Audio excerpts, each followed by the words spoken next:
Quando a Monte Carvario io a chianaio, era troppo pesante la mia croce. Gicando a menza via, io stancaio e cadio in terra con tutta la croce.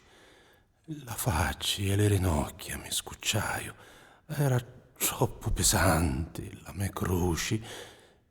Una sola cosa a mia mi respiace, che vacchiancenno la mia madre duci.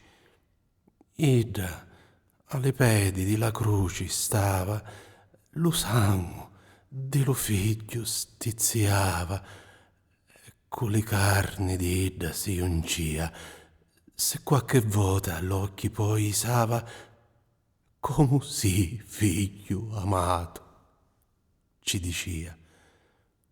Iddo rispondia, poi sospirava, avete pazienza, madre mia. E poi lo paradiso ci mostrava.